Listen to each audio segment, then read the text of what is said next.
We're dodging a bullet here in Georgia today. It will be just rain.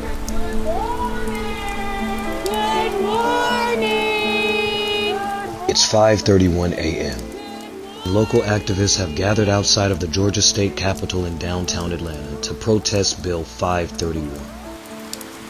Millions of Georgians demanded the right to free and fair elections.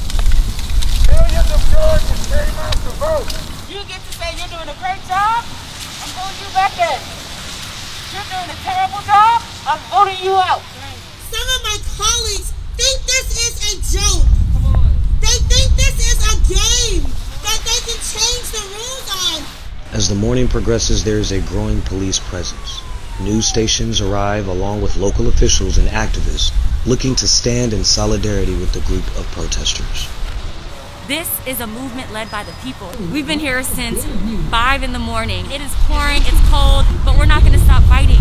We're going to be here for 12 hours, 12-hour-long protest led by the people of Georgia.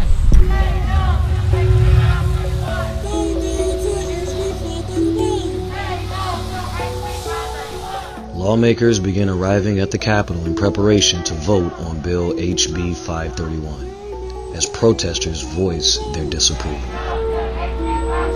In 2008, when I first became a citizen, I tried to vote in this country, and I was wrongfully flagged as a non-citizen voter by voter ID policies.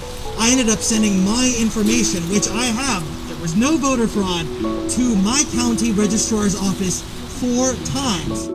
You may be asking, just what is in this bill that's causing so much opposition? HB 531 would restrict early voting hours, ban the government from mailing absentee ballot applications, limit drop box locations, restrict mobile voting, outlaw line warming by nonpartisan volunteers, require voters to provide a copy of their driver's license to vote by mail, and deny early voting on Sundays. These are just a few proposals that have activists calling HB 531 the worst bills of voter suppression since Reconstruction. Following the American Civil War, black men were guaranteed the right to vote. Black candidates throughout the South, who were then Republicans, won positions and started to implement changes designed to democratize state governments. But the changes would be short-lived as Reconstruction ended. Then, white reactionaries staged power grabs and used violence to regain control. They then rewrote their constitutions to suppress the black vote, which they realized was the most effective way for them to maintain power. I'm human, I deserve to vote. Please, we want you to vote. And I want you to tell everybody inside to vote against House Bill 531. Tell the Republicans to stop this. HB 531, it is such a ridiculously silly bill that they even have a line in there saying that you can no longer give out water and food to people waiting in line. Some people waited in line upwards of 8 hours. They're trying to reduce hours. They are trying to stop weekend voting. They're trying to limit as much as possible absentee voting. You have seniors who that's the only way that they're going to be able to vote is via absentee voting. We haven't been able to pass a $15 minimum wage, which is ridiculous, which means lots of people are working way below poverty level, have 2 or 3 jobs. If they can't take their ballot and drop it in a drop box or meet a mobile station or vote by absentee because they're trying to get rid of no excuse absentee voting, how are they going to vote? So I'm not understanding in this day and age, in 2021, why we are trying to limit people's ability to vote. Not get more people out to vote, but limit people's ability to vote. And I can tell you why. Because the GOP is mad about what we did in November. They are mad about what we did in January. And they are having an adult tantrum in direct response to losing. This is basically saying, I lost, so I want to make sure the people who made sure that I lost don't get to vote anymore. And it's ridiculous. It is all suppression.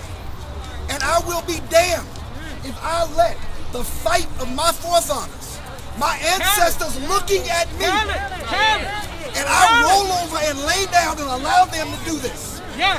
So we will fight in here. Yeah. You fight out here. Yeah. And we will win. Yeah. So thank you. Thank you. Protesters alongside state officials prepared to hold a demonstration in front of the Capitol entrance 30 minutes before the House is due to vote on HB 531. If you got any kind of outstanding warrant, please consider holding back, because if you get arrested for standing in a public way, we can get you out. Right. If there's a warrant, we can't get you out today. Everyone just say, you know, no justice, no peace on three. 1, 2, 3. No justice, no peace. Let's get it, y'all. Hey, yo, we going to the Capitol. Let's do this. Oh, freedom. Oh, freedom.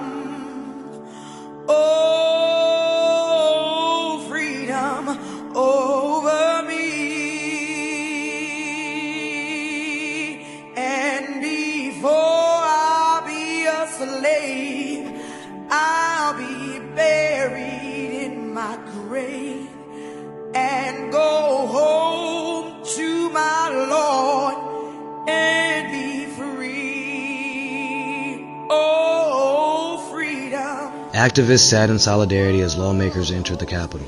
A representative praised the courage and actions of the group, advising them to stand tall in the face of adversity, and vowed that they would continue to fight all the way to the Senate.